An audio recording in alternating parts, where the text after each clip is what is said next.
Well, welcome, Roger. So, Hello, Lisa. what inspired you to put your name forward as a candidate in this election? Well, I've lived here for a number of years, almost six, and I've noticed that there's a handful of little problems that haven't been addressed that have affected me as a small business owner and also as a tenant. I'd like to see some diversification in our natural gas and petroleum energy resource platform. I think we can expand that to other things that would be extremely profitable for the city and perhaps provide some real collaboration with our post-secondary educational institutions. And that's sort of the foundation of my platform. And those are the things that I think are very important to address in this day and age. Well, thank you. So, what experience will assist you in being an effective elected representative? Well, I'm a scientist. I was trained in math and economics. I worked as a processing geophysicist for about 10 years. I did everything from folding paper to processing geophysics, and then I moved on to doing some research. And I think with the NGPR,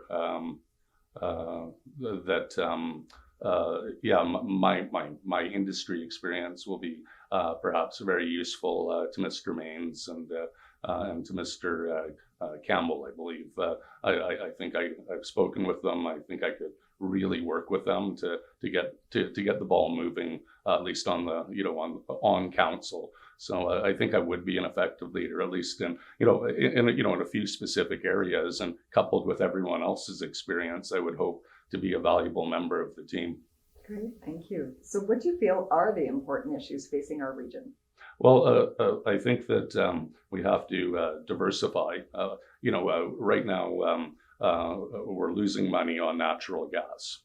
The price after the fracking in the United States, those wells have a lifespan of about 15 years, and I'd like to see us move to geothermal electricity generation. I think that's a key factor. And if you couple that with green hydrogen production through water electrolysis that produces oxygen and hydrogen, splits up the water with sodium hydroxide, it takes only 9 liters per kilogram of hydrogen when you make it that way, which is not a lot. And and you're only borrowing the water because the byproduct of a fuel cell is water.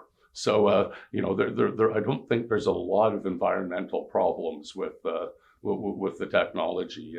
The blue hydrogen, I'm not all that excited about, but I can't wait to see the feasibility study that's been ordered. So, I really hope we can move towards, some money making, energy development projects. Great. So, how will your election platform specifically benefit and improve the lives of our constituents? Well, the nice thing about geothermal electricity generation is it's 24/7. You pump hot water up and have that through binary heat exchangers to run turbines that produce electricity. It's not particularly efficient, but and it is expensive, but it has a long lifespan. And with right now, the technology of geothermal electricity generation is where cell phones were in like the 90s. So there's going to be innovation after innovation, and we can continuously improve our installation. And this is where I think it would be very exciting to couple our efforts with Western economic development, the province, and our provincial post-secondary institutions. Perhaps we could get some really smart people down here to help us work on this and develop technology for it. I think it's really a sort of a match made in heaven. Excellent. So, what strategies and specific policies would you suggest for the pillars that are found in our Vote Prosperity platform? So, those include innovation and a competitive strategy, infrastructure development, image and branding, workforce development, in business and financial support?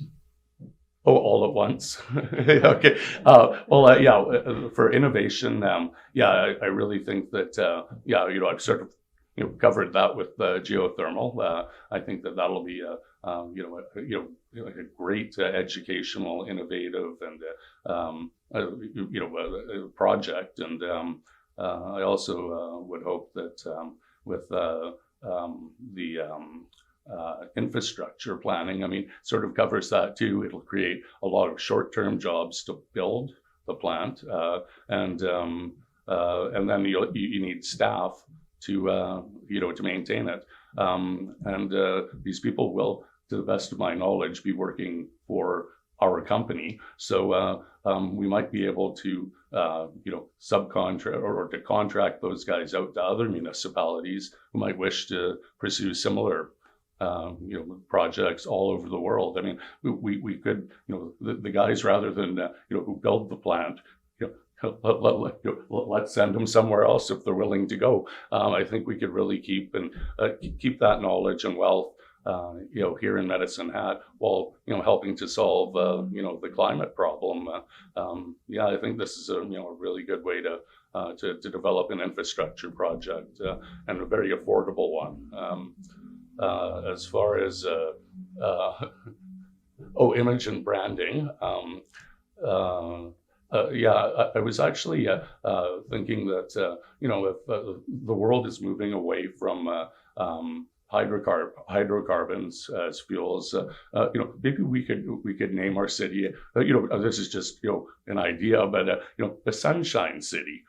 That's a happy thought when you drive in and go, oh, the Sunshine City, and it's a valuable natural resource. So our greenhouses are seem to be doing well, and we might be able to capitalize on that. Excellent. So do you have any additional comments? I know the last question was quite a long one, but any additional comments for the voting public before we wrap up here? Oh, there were two more questions. Did you want me to? Sure, you could tap into that. The workforce development.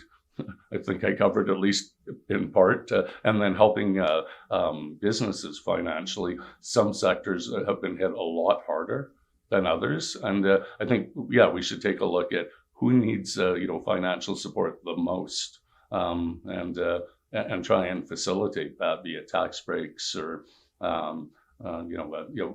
other financial assistance. I don't want to see my neighborhood pub go away. Do you? So I think that covers most of my thoughts. Excellent. Well, thank you so much for your time today, Roger. Oh, thank you, Lisa. It's been a pleasure.